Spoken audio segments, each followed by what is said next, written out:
of a coronavirus death is someone who dies for any reason within 28 days of positive test. Now, they've accelerated the release of a vaccine. But will life return to normal? I mean, just simple words there, reacting it. You're quite emotional about that. Well, it's just, it's been such a tough year for so many people, and, we can get on with our lives. Or will we see a new normal, a world with harsh, tyrannical rules, governed by a centralized totalitarian state?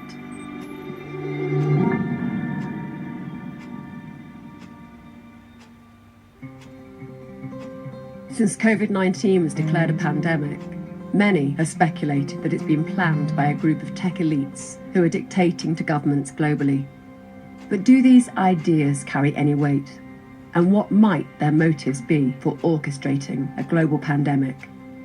To understand, we must first explore a significant shift that's been taking place in our economy, one that only a minority of people are aware of. It's called the Fourth Industrial Revolution. To date, there have been 3 industrial revolutions. The first happened in the late 1700s with the invention of the steam engine, which led to the creation of factories and a booming textile industry. In the late 1800s, the second industrial revolution was marked by mass production, as well as new industries like steel and electricity. And the third happened in the late 1900s, which saw the invention of the computer and the internet. Now, the fourth industrial revolution describes the emergence of artificial intelligence and how it integrates more with humans. Artificial intelligence, or AI, can already be seen in our daily lives, from how we check out at the supermarket to how we check in for a flight. But it's far more advanced than most people realise. In August 2020, entrepreneur Elon Musk gave a demo of his new company, Neuralink. Connected to our brains with tiny wires, this microchip is synced with AI, enabling humans to control anything from prosthetic limbs to computer games. This working proof of concept has already been fitted into people. It has the potential to completely transform the way we interact online. So there's actually a lot of functions that this device could do related to monitoring your health and warning you about a possible heart attack or stroke or other damage, as well as sort of convenience features like playing music. You can do a lot. It's sort of like if your phone went at your brain or something. It's a cyborg. It's a combination. It's a combination of electronics and biology. Yeah. Things are getting more and more connected. Kai-Fu Lee is the former president of Google China and Microsoft Research China, as well as the author of New York Times bestseller, AI's Superpowers, China, Silicon Valley, and the New World Order. Kai-Fu believes that China will be the AI superpower within 5 years.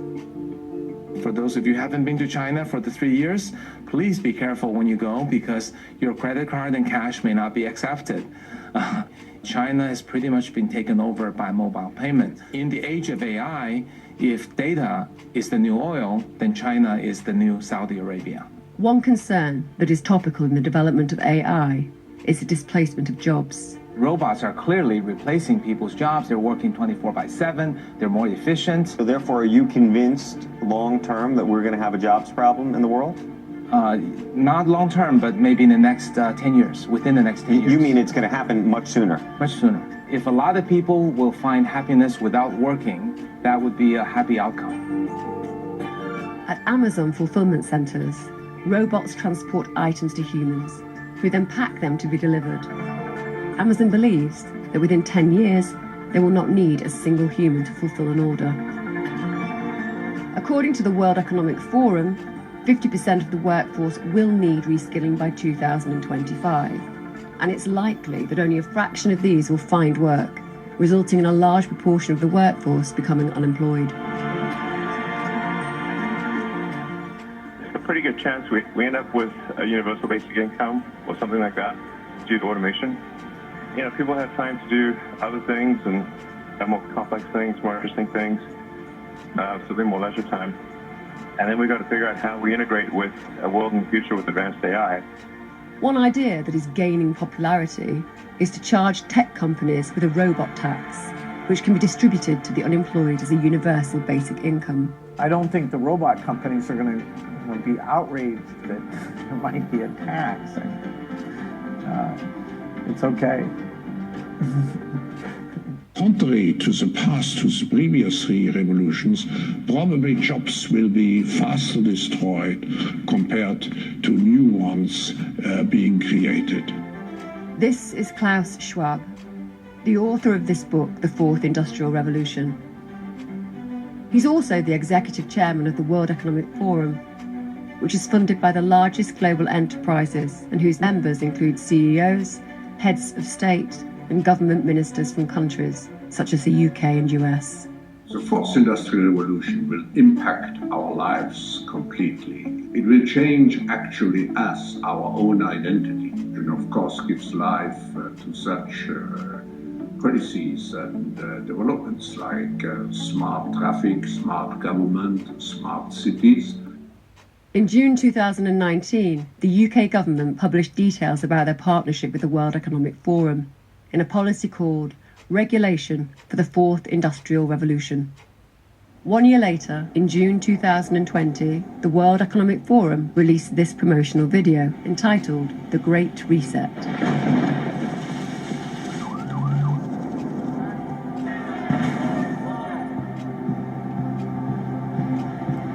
The purpose for this film is to imply that everything from economics to our culture needs to change.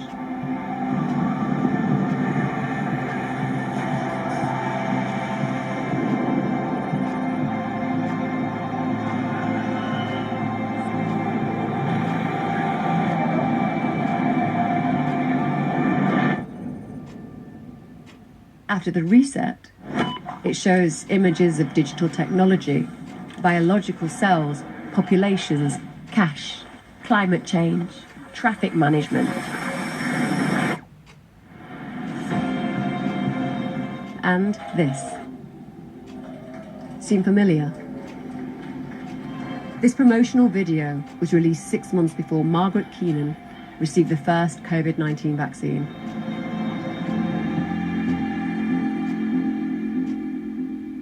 In November 2020, Time magazine published The Great Reset on their front cover. The World Economic Forum's managing director, Jeremy Jargans, believes that it will have a devastating impact on our economy. You know, if we look at the Great Reset, we're still at the early stages of a global crisis that's going to forever transform society. You know, when it first started, people said, okay, this is the biggest crisis to hit since 2007-2008 financial crisis. And then a little bit later, he said, oh wow, this is the biggest crisis since World War II. Now we're looking at them and saying, oh look, this is comparable to what happened in the Great Depression. Politicians are also endorsing the campaign. This pandemic has provided an opportunity for a reset. This is our chance to accelerate our pre-pandemic efforts to reimagine economic systems. History would look at this crisis as the great opportunity for reset. All elements of the Great Reset are fundamental to building the future we need. And it's even promoted by the royal family, who posted this video on their YouTube page with the Great Reset hashtag. We are on the verge of catalytic breakthroughs that will alter our view of what is possible and profitable within the framework of a sustainable future. We need nothing short of a paradigm shift, one that inspires action at revolutionary levels and pace. We simply cannot waste any more time. The only limit is our willingness to act.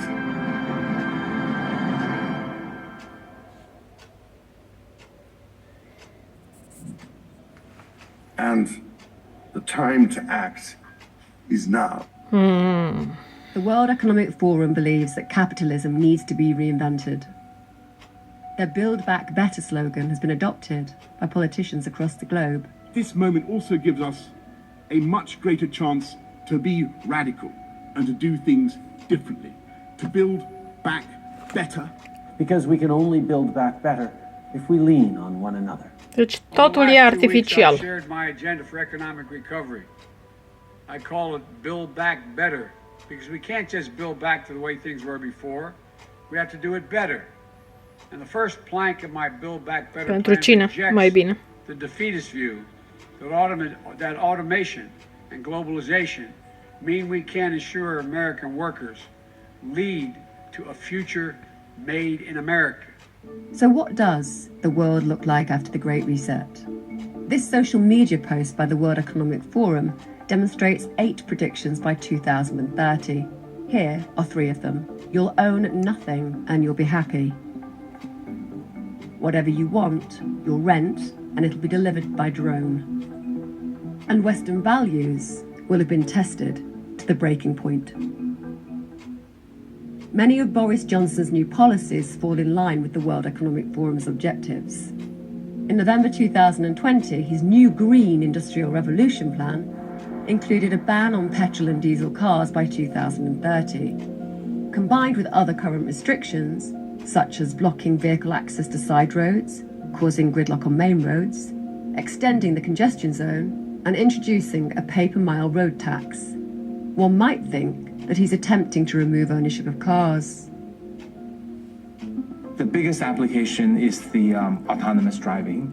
This is going to replace the entire transportation that we're used to today. You will no longer buy cars. Your car is parked 96% of the time, so it's depreciating. How bad is that for an investment, right? Only 4% of the time is it getting you from place A to place B. But imagine there is an Uber that gets here in 30 seconds and is very reliable, very clean, and there's no nasty driver because there is no driver, and it's very safe. Would you not buy a car? One thing about AI is it gets better with data. In 10 years after its first launch, it will probably be so much better than people, most of us will be afraid to drive. You know why? Because autonomous vehicles will start talking to each other. They will miss each other by 1 centimeter. And we as humans will become our worst enemies, because we're going to be the threat to our lives. The machines are going to be safe. And pretty soon after that, humans will be disallowed from driving. Suppose you're a 50-year-old truck driver, and you just lost your job to a self-driving vehicle.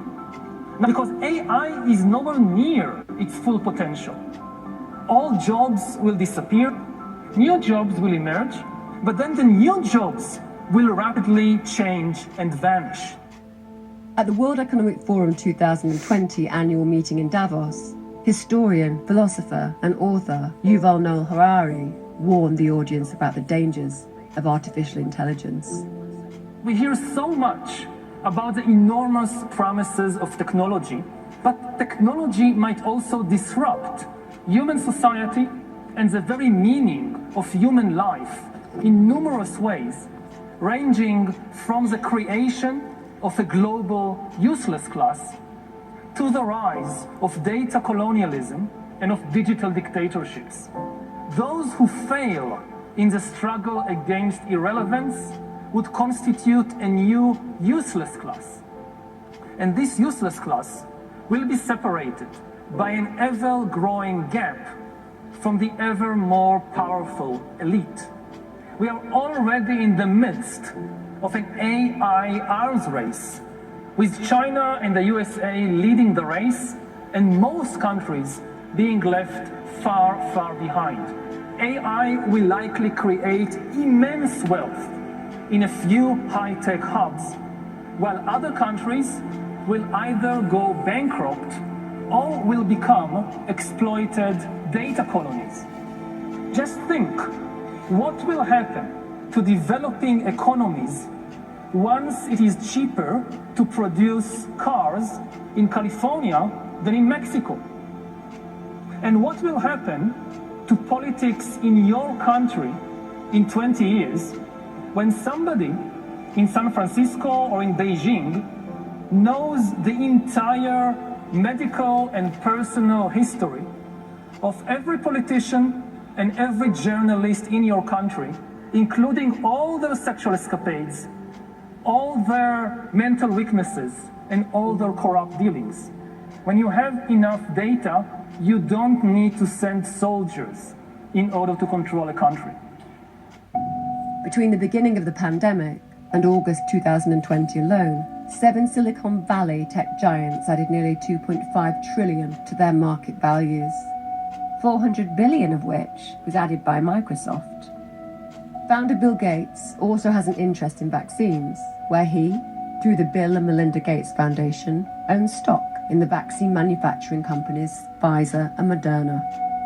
Both companies have been developing a new generation of vaccines that interacts directly with our DNA. Traditional immunization methods involve injecting a dead or a weakened form of the virus. This triggers the immune system to create antibodies, which helps to protect us in the case of a virus getting into our system. Pfizer's and Moderna's new messenger RNA technology, however, is not a standard immunization vaccine, but rather genetic engineering. Instead of injecting a virus into the patient, their approach is to inject synthetic molecules that transport instructions to the cell on how to create antibodies to fight the virus. Up until November 2020, no messenger RNA vaccine had ever been approved for use on humans. On the 21st of November 2020, The Lancet expressed disappointment that the COVID-19 vaccine trial results were announced via press releases, leaving many scientific uncertainties due to the lack of safety data. The publication also expressed uncertainty on how well the vaccines work in older people or those with underlying conditions, as well as their efficacy in preventing severe disease. In early December 2020, a group of medical doctors from around the world created a video to warn the public about the safety of the vaccine. Due to the excuse of a global pandemic, the pharma industry has the permission to skip the animal trials. This means that we humans will be the guinea pigs. This vaccine has been developed too quickly. We have no idea what the long-term effects will be. An experiment on humanity. There is only limited short-term safety data and no long-term safety data to rule out late-onset negative effects like autoimmune diseases, infertility, and cancers. Please be critical. Do your own research and don't let the media manipulate you. This is the first time ever this will ever be launched on the human race. There are so many different awful things that can happen to us, and we need to investigate this before we go forward. This is my alarm call to the world. On the 19th of December 2020, the CDC published this report by the Advisory Committee on Immunisation Practices. Just one day after the UK initiated vaccination with the Pfizer-BioNTech COVID-19 vaccine, authorities confirmed 2 cases of anaphylaxis, which is a very serious allergic reaction that is rapid in onset and may cause death.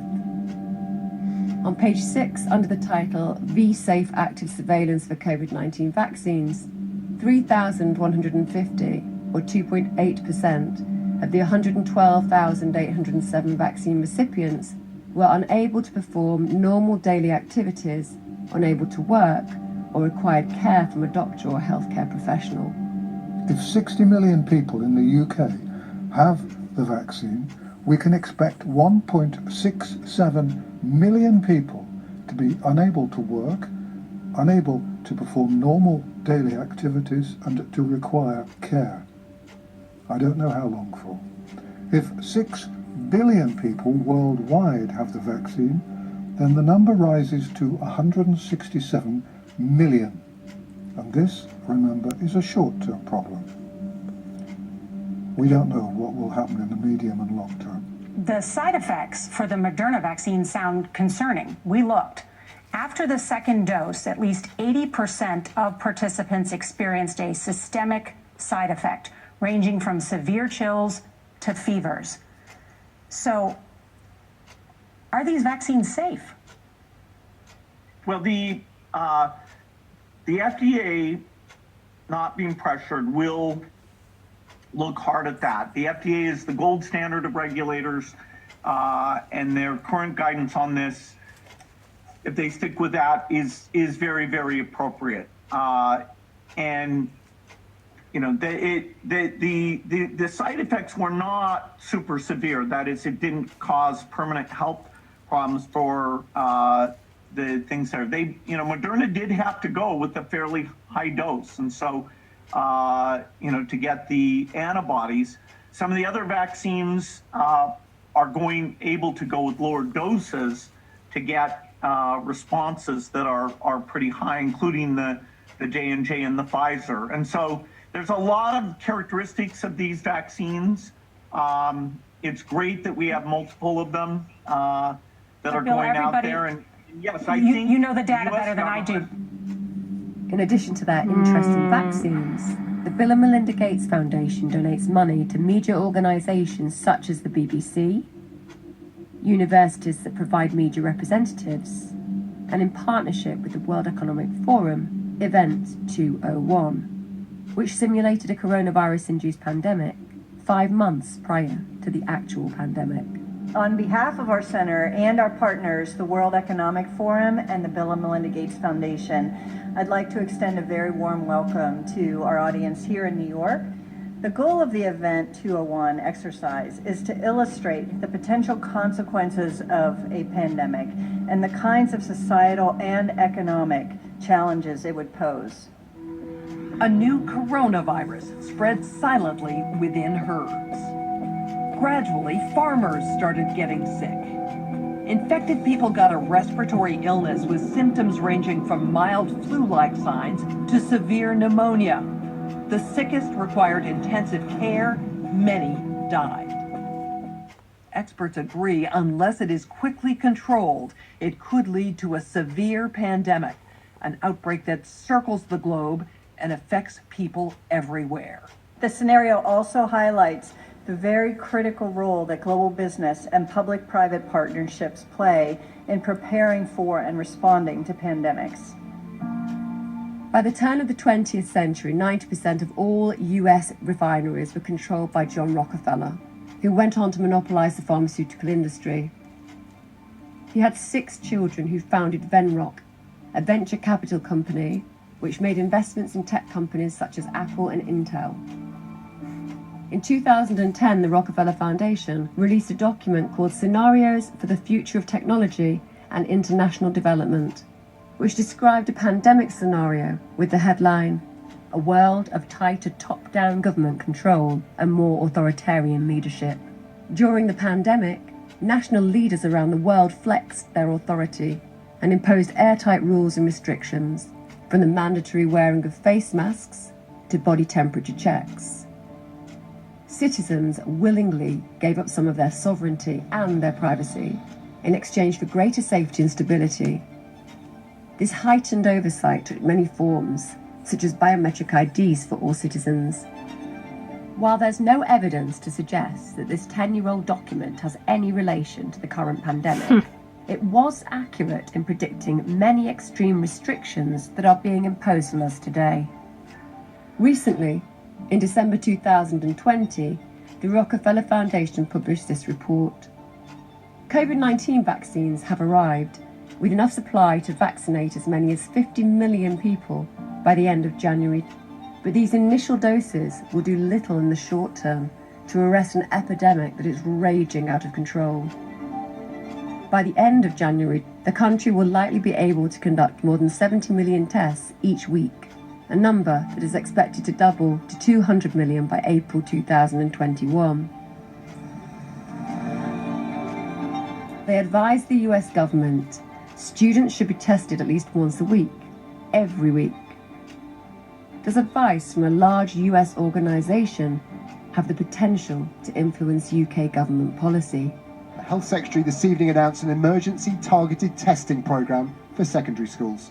We've decided to put in place an immediate plan for testing all secondary school-age children in the 7 worst affected boroughs of London, in parts of Essex that border London, and parts of Kent. The test used to detect positive cases is called PCR, and it only requires very small samples to see if there's any virus present.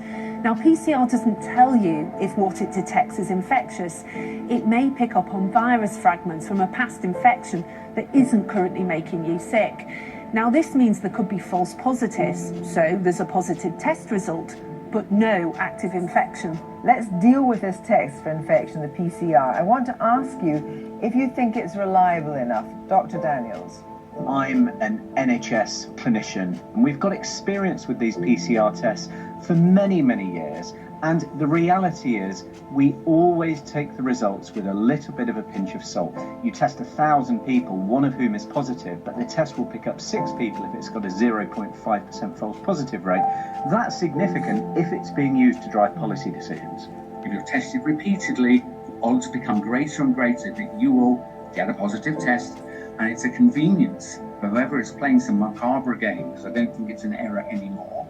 But this industrial scale PCR test, they don't release even the basic information about it, like the false positive rate. It's unbelievable that public health people who do know better, I've spoken to some people in it, and they're embarrassed. They're not even being allowed to characterize and publish the information you need to know to work out how useful the test is. That's not being done. It's full steam ahead. With the PCR test providing a high rate of false positives, is their intention to boost infection rates in order to justify more lockdowns? In the early 90s, disease mongering was a strategy coined by pharmaceutical companies for creating a disease and scaring people, then offering a pre-planned drug. If today's most powerful people wanted to accelerate the shift towards the fourth industrial revolution by removing jobs and reinventing capitalism, this problem reaction solution strategy would be effective in achieving it. 1. Create a problem. Release a coronavirus and declare a global pandemic. The coronavirus outbreak has been declared a pandemic. 2. Create a reaction. Ramp up fear with a propaganda campaign and destroy the economy by forcing businesses to close. We are collectively telling cafes, pubs, bars and restaurants to close tonight as soon as they reasonably can and not to open tomorrow. 3. Create a solution. Provide the mass unemployed with a universal basic income credited onto the Rockefeller and Microsoft-backed digital IDs that are implanted into our hands. You can create a digital ID today. It's a natural evolution of the way that we're going to use technology in any event to transact daily life. And this COVID crisis gives an additional reason for doing that. Coerce us into taking tech-based vaccines and staying at home, and require us to reside within smart cities with totalitarian-like surveillance. Well, let's see how long it takes you to find me.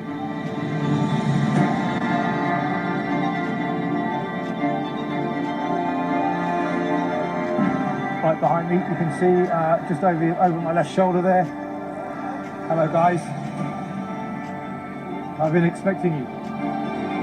In return for giving us the universal basic income, are these the conditions they will require?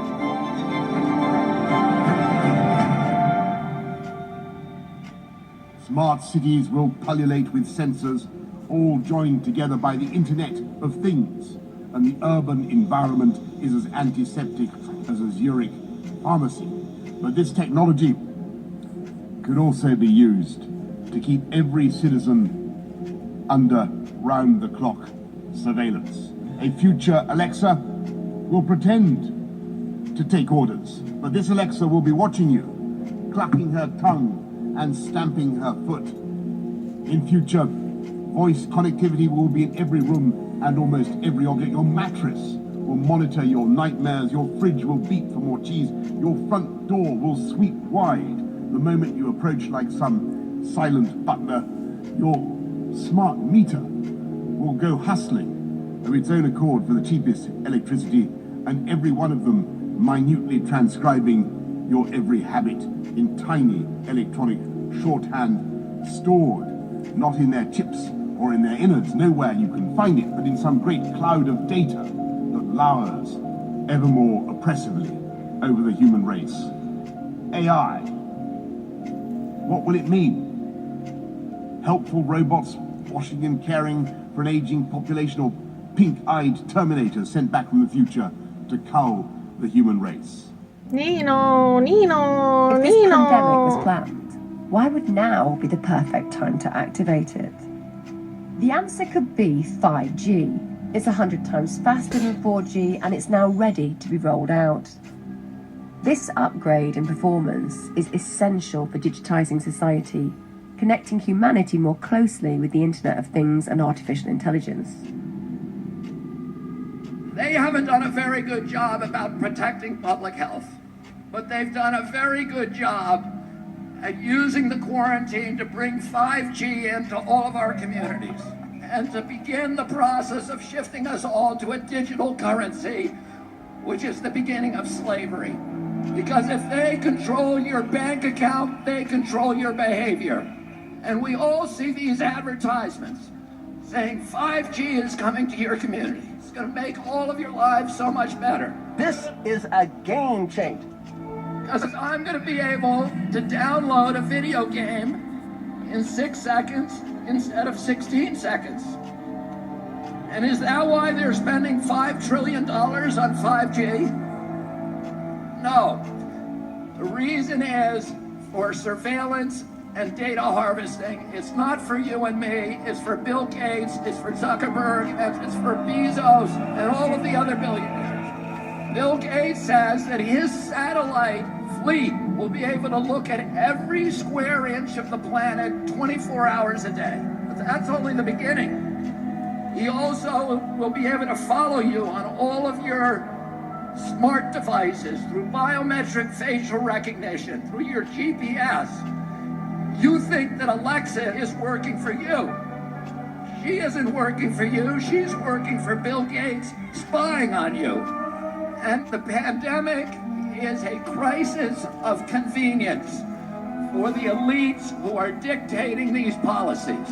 It gives them the ability to obliterate the middle class, to destroy the institutions of democracy, to shift all of our wealth from all of us to a handful of billionaires to make themselves rich by impoverishing the rest of us. If you know enough biology and you have enough computing power and data, you can hack my body and my brain and my life. A system that understands us better than we understand ourselves, can predict our feelings and decisions, can manipulate our feelings and decisions, and can ultimately make decisions for us. Now, in the past, many tyrants and governments wanted to do it, but nobody understood biology well enough, and nobody had enough computing power and data to hack millions of people. Neither the Gestapo nor the KGB could do it. But soon, at least some corporations and governments will be able to systematically hack all the people. We humans should get used to the idea that we are no longer mysterious souls. We are now hackable animals. But if this power falls into the hands of a 21st century Stalin, the result will be the worst totalitarian regime in human history, and we already have a number of applicants for the job.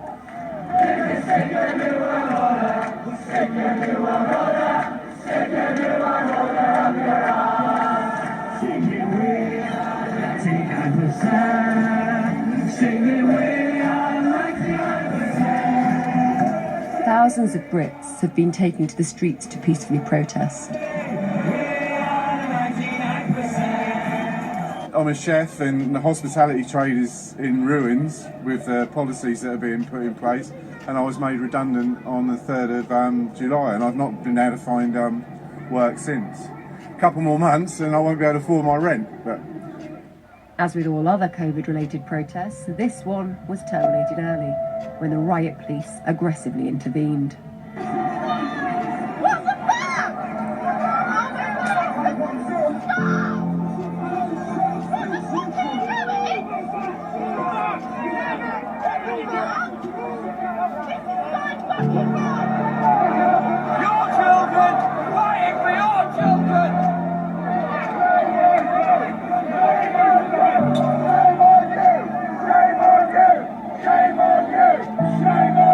I was quite shocked, particularly by the behaviour of the TSG riot police on the 26th of September, because the demonstration was absolutely, completely peaceful. Columns of riot police waded into the crowds, batons drawn, people were injured, people's faces were bloodied, a woman was pushed off her chair. That, to me, is unacceptable behaviour from that unit of the Metropolitan Police. Who gave the order for that to happen? Chairman, I'm not sure if... I just don't know enough about the facts. I'm not sure I can set the premise of the facts set up by the police member.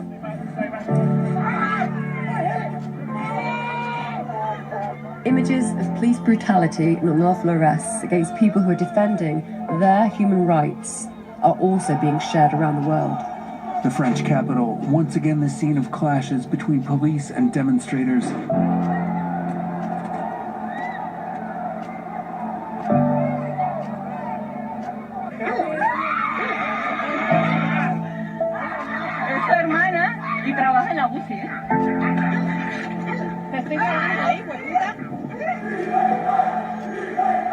Toda minha família se dedica à hosteleria. Eu sou hosteleiro, minha mãe, meu pai, todos. Sabe o que nós fazemos agora? Um caldo de merda com a pastilha de creme. Não tirou para manjar. Nada. Nada.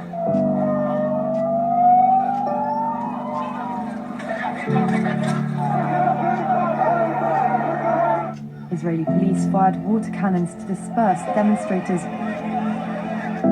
Anti-government rallies have filled the streets of Serbia's capital, Belgrade, for a second day.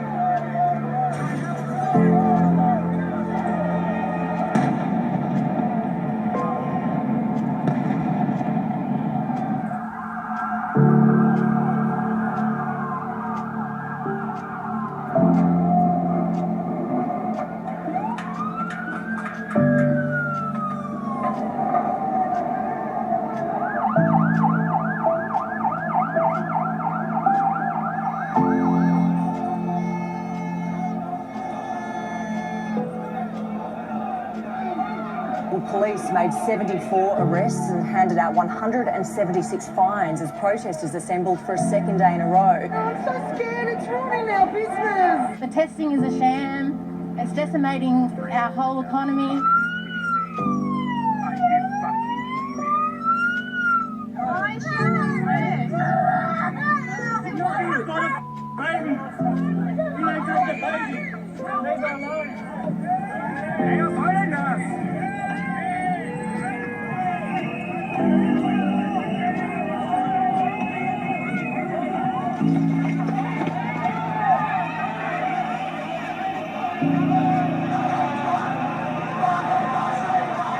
Rechtsanwalt Markus Heitz.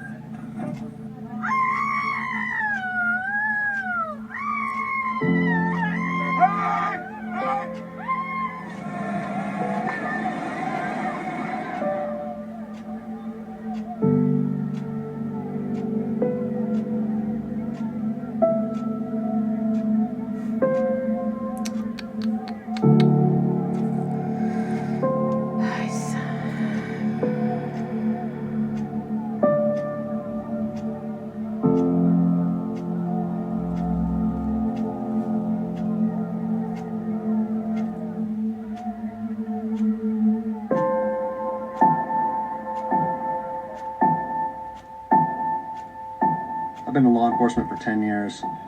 I've seen officers nationwide enforcing tyrannical orders against the people. Because every time I turn on the television, every time I look to the internet, I'm seeing people arrested or cited for going to church, for traveling on the roadways, for going surfing, opening their businesses, and arrest them and charge them with what? With a crime? I don't know what crime people are committing. We need to start looking at ourselves as officers and thinking, is what I'm doing right? Now, I want to remind you that regardless of where you stand on the coronavirus, we don't have the authority to do those things to people just because a mayor or a governor tells you otherwise. We don't get to violate people's constitutional rights because somebody in our chain of command tells us otherwise. In November 2020, Italian police removed their helmets in solidarity with protesters following 18 days of protesting. the end of World War II, a series of tribunals were held in Nuremberg, Germany, for the prosecution of prominent members of the Nazi Party. Opening the first trial in history for crimes against the peace of the world imposes a grave responsibility. Their defense that they were just following orders was not enough to escape punishment. That same year, Yale University psychologist Stanley Milgram conducted a series of experiments that tested whether ordinary people would inflict harm on another person after following orders from an authoritative figure. 150 volts. Answer voice. Experiment. That's all. Get me out of here. Get me out of here, please. Continue, please. Go right on. I refuse to go in. Let me out. The experiment requires you continue, teacher. Please continue. Participants didn't know that the learner was really an actor, and the so-called shocks harmless. You're gonna get a shock. 180 volts. Alarmingly, the results suggested that any human was capable of this, due to feeling disconnected from their actions when they comply with orders. Following the trials, the Nuremberg Code was created to protect people's human rights. They include voluntary consent is essential. Human experiments should be based on previous animal experimentation, and experiments should be conducted by avoiding suffering and injury. With the current rollout of the COVID-19 vaccination program, we now see these fundamental human rights being violated again. We and others in the post-war consensus led to an international law that says that no medical procedure may be performed on a human being without their informed consent, and they must benefit from it. Your government doesn't have the right to override that law. So if people are saying you've got to, otherwise you can't go shopping, you can't go to work or travel, take them to court. It's absolutely illegal, and no one should stand for it. 75 years ago, Hermann Goering testified at the Nuremberg trials, and he was asked, how did you make the German people go along with all this? And he said, it's an easy thing. It's not anything to do with Nazism. It has to do with human nature. The only thing a government needs to make people into slaves is fear. And if you can figure out something to make them scared, you can get them to do anything that you want. Governments love pandemics. They love pandemics for the same reason they love war, because it gives them the ability to impose controls on the population that the population would otherwise never accept. And we're telling them today, you are not going to take away our freedom, you are not going to poison our children. We are going to demand our democracy back. Thank you all very much for fighting. You know, 75 years ago, we had millions of men, 18-year-old boys, 19-year-old men, 20-year-old men, 23-year-old men, going out, fighting for king and country, for queen and country, fighting for liberties. They were terrified, but they did it. And we now, today, us liberal intellectual men, we're too afraid to go on the street, to tear off a fucking mask off our face, excuse my language. We have got to step out of the indentureship, the enslavement, because it is not going to just remove itself. There is no rescue mission. There is no cavalry coming to rescue us. This is going to get a lot worse. And now we can see it's out of control. How many tens of thousands, if not hundreds of thousands, if not millions of people around the world have died from other matters connected to the forced lockdown, the self-isolationing, grandparents unable to look into the eyes of their children and their grandchildren. These are crimes against humanity that cannot even be calculated. Okay, but when the audit is done, and it will be done, we will see that this Corona crowning event was the crowning glory of the emancipation of humanity. It is time for humanity to reclaim ourselves from this draconian tyranny. I'll leave it at that. Thank you very much.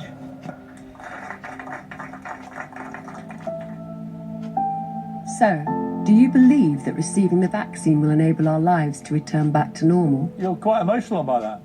Well, it's just, you know, it's been such a tough year for so many people. You know, we can get on with our lives. Or will we see a new normal? A world with harsh, tyrannical rules, governed by a centralised totalitarian state.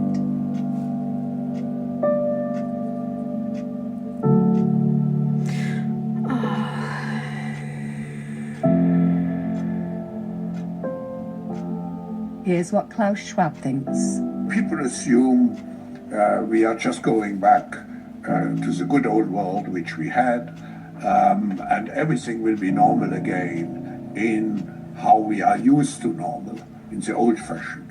This is, let's say, fiction. It will not happen. The cut